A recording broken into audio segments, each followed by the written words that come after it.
Continuando nossa aula sobre Kant, aqui quero apresentar-vos a distinção entre conceito empírico e conceito puro.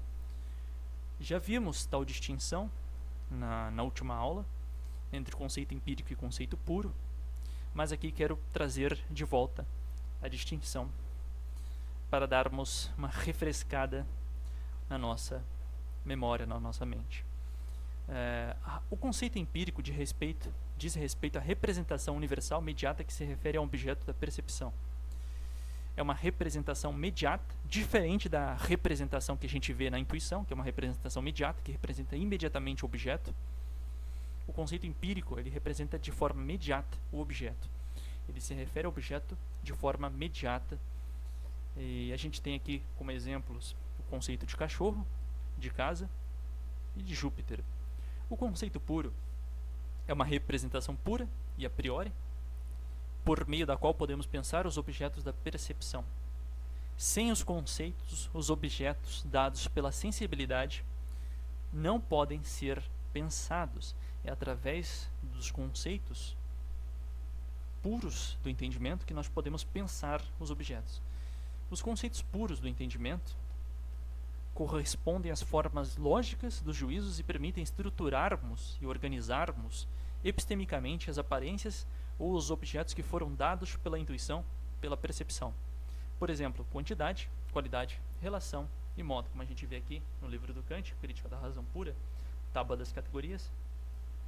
A Tábua das Categorias corresponde à Tábua dos Juízos, ou das formas lógicas dos juízos, basicamente. Aqui a gente tem na quantidade, unidade, pluralidade e totalidade. Na relação a gente tem inerência e subsistência, substância e acidente, causa e efeito, causalidade e dependência, comunidade, reciprocidade entre agente e paciente. Aqui na qualidade a gente tem realidade, negação e limitação. Aqui na modalidade a gente tem possibilidade e impossibilidade, existência e não existência, necessidade e contingência. Estas categorias, a terminologia que Kant utiliza, correspondem às formas lógicas dos juízos, como veremos aqui, da função lógica do entendimento nos juízos. Aqui, mais acima, o Kant, ou mais abaixo, dependendo, Kant ele distingue aqui a quantidade dos juízos, da qualidade, da modalidade, da relação, da modalidade. A gente está falando aqui da tábua dos juízos. E aqui a gente tem o juízo segundo a qualidade, segundo a quantidade, segundo a relação e segundo a modalidade. Então, as formas lógicas, os conceitos puros correspondem justamente às formas lógicas dos juízos aqui. O juízo, como que Kant entende juízo? O Kant entende juízo como uma ligação de conceitos, uma conexão de conceitos, em que um conceito faz o papel de sujeito e o outro conceito faz o papel de predicado. Isso do ponto de vista lógico-gramatical, do ponto de vista sintático, digamos assim. O juízo analítico, Kant fala sobre juízo analítico e juízo sintético no Crítica da Razão Pura, e sobre o fundamento do juízo analítico, e sobre o fundamento também do juízo sintético. Kant fala do juízo analítico como um juízo em que o conceito de sujeito, ou do sujeito, por exemplo aqui o conceito de triângulo, inclui em si o conceito de predicado. Então, é um juízo em que o conceito que faz a função de predicado, por exemplo aqui 3 lados, quase me confundi aqui, o conceito, por exemplo, de 3 lados, ter 3 lados, faz parte do conceito de triângulo. Então, quando a gente pensa o conceito do sujeito, a gente pensa também, ainda que de maneira confusa, o conceito de ter 3 lados ou de 3 lados.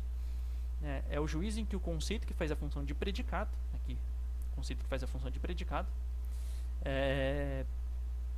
está contido no conceito de sujeito, do sujeito de tal modo que não preciso de sair do conceito do sujeito para saber que o conceito do sujeito abarca sob si o conceito do predicado. O juízo sintético, diferentemente, é o juízo em que o conceito que faz a função de predicado não está contido no conceito do sujeito, de tal sorte que preciso ir para além do conceito do sujeito para saber que o conceito de predicado se predica do sujeito. Por exemplo, esta casa é verde. O conceito de casa não contém sob si ou em si o conceito de verde. Então eu preciso de recorrer, por exemplo, aqui neste caso, à experiência para saber que esta casa é verde. É preciso do testemunho dos sentidos, da experiência, do tribunal dos sentidos para confirmar a validade epistêmica deste juízo. No caso, neste juízo, esta casa é verde. Este aqui é um exemplo de juízo sintético a posteriori. Existe uma distinção entre juízo sintético a priori e a posteriori. E o juízo analítico. O juízo analítico é puramente a priori. Não existe juízo analítico a posteriori, juízo analítico necessariamente é a priori. Kant diz que os juízos analíticos são juízos de explicação, são puras tautologias, posto que não acrescentam nada ao conceito do sujeito por meio do predicado, mas apenas o decompõem nos seus conceitos parciais, que já eram nele pensados, né, ainda que de forma confusa. Ainda Kant, os juízos sintéticos são ampliativos, na medida em que o predicado é inteiramente diverso daquilo que pensa no conceito do sujeito. O acréscimo do predicado fornece um juízo sintético. O juízo sintético a posteriori é um juízo em que o conceito do sujeito não contém o conceito do predicado, como a gente já viu aqui no juízo, na definição de juízo sintético.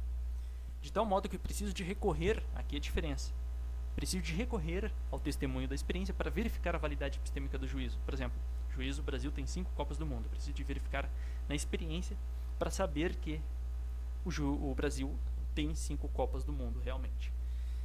O juízo sintético a priori é um juízo em que o conceito do sujeito não contém o conceito do predicado, a gente viu na definição de juízo sintético, de tal modo que não preciso de recorrer à experiência ou ao tribunal dos sentidos para extrair a validade epistêmica do juízo, diferentemente do a posteriori. Aqui eu preciso de ir à experiência para obter a validade epistêmica do juízo, aqui eu não preciso de ir à experiência para obter a validade epistêmica do juízo, né? Basta recorrer às formas puras da intuição, da sensibilidade ou do entendimento.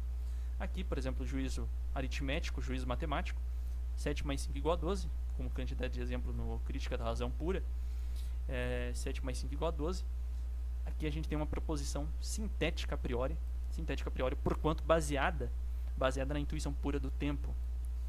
Para as proposições aritméticas da matemática, elas se baseiam na intuição pura do tempo, né?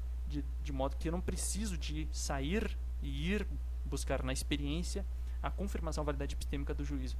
Eis a diferença entre o juízo sintético a posteriori e a priori. O a priori diz respeito e a posteriori dizem respeito, é uma distinção epistêmica aqui, que dizem respeito à justificação do juízo, digamos assim, ou de onde eles vão extrair a sua validade epistêmica. E diferente da distinção, por exemplo, entre juízo sintético e analítico, que diz respeito se o conceito do sujeito, no conceito do sujeito está ou não o conceito do predicado. É uma distinção distinta. São diferentes distinções aqui. E é isso, pessoal.